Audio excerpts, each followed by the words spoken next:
Mando season 3. We went from, what did we go from? Book of Boba Fett to Obi-Wan Kenobi to Andor, best thing they've done in years, to now Mandalorian season 3.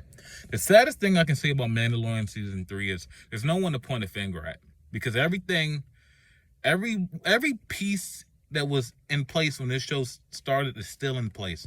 Nothing's different. There are no new people. It's the same people spearheading Mando season 3. And that's like kind of like, I feel like it's a little depressing. Like usually when the show goes to shit, you can point, well, they brought that motherfucker on. Of course the show went to shit. You can't do that with Mando season 3. And it's not like it's terrible dog shit, but it's not like what we got in Mando season 1, the shit that they did that made us fall in love, and a little bit of season 2. That's like, I don't know what the fuck happened.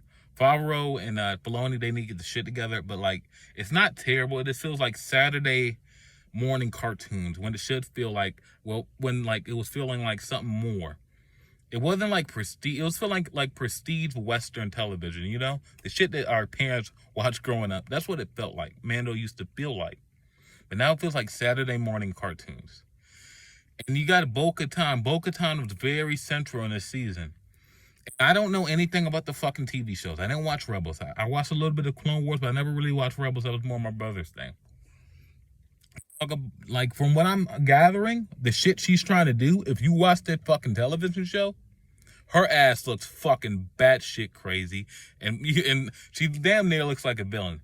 So I don't know what they're really doing here, and it's kind of crazy that they're doing. From what I'm hearing, if this is all true, it's kind of crazy they're doing that with that character when they are going to continue to do the Star Wars Rebel shit sequel in live action, expecting people to watch that show. So they're already doing shit that contradicts their show, supposedly, and then expecting people to have watched that show.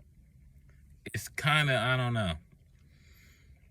This show, like this season, it's called Mandalorian. The show's supposed to be about Din Djarin and Grogu. Well, that's another thing. They fucking brought them back together in season. Like, everything they did in this season really should have happened in next season. So him going to get Grogu, if they were going to commit it to that change, if they were committed to him always going back to get Grogu, they should have did it in this season. I'd do it in 2 episodes of Boba Fett, you know? I'd do it in 2 episodes of Boba Fett. They should have did it in this season and made next season about fucking Bo-Katan and all the Mandalorians and retaking Mandalore. And then another thing they did, they fucking locked up Moff Gideon last season. He's back out next season. What the fuck? What the fuck did he... What the fuck was the point of Luke coming in and slaying his ass, and he's gonna look like he saw a ghost when Luke came to beat his ass, and then here he comes next season with fucking guards wearing Mandalorian armor, and his ass talking shit on a fucking Thrawn and all this other shit. What the fuck was the point of Luke putting the fear of God in him last season? Like, it takes so much away from that moment and away from Giancarlo's performance and him having this look of, oh my fucking God, I just saw space Jesus, you know? It takes all that away. Knowing that he's gonna come back next season with fucking guards wearing Mandalorian armor and all this shit, you know?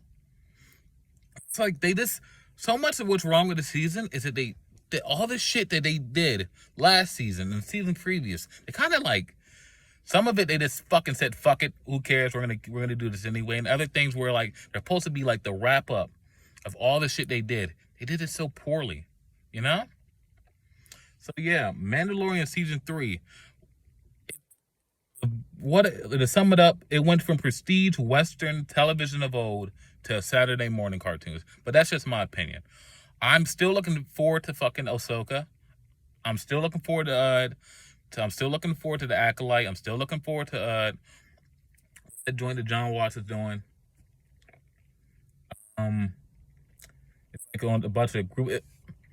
Still looking forward to John Watts' show with Judd Law starring. I'm still looking forward to Andor season 2.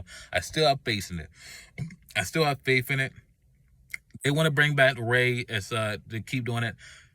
They could have. Here's the thing about Star Wars. They always trying to do shit when they don't have to. They could really go 100 years in the future. They could go 500 years in the future and pretend none of that shit ever fucking happened. We don't have to keep fucking with the Skywalkers and shit. But this is what they want to do. And this is what you want to do. Do it well. And don't fucking keep going back and going forth and going back and going forth. Like, you pick something and go forward. Don't take a step and take 3 steps back.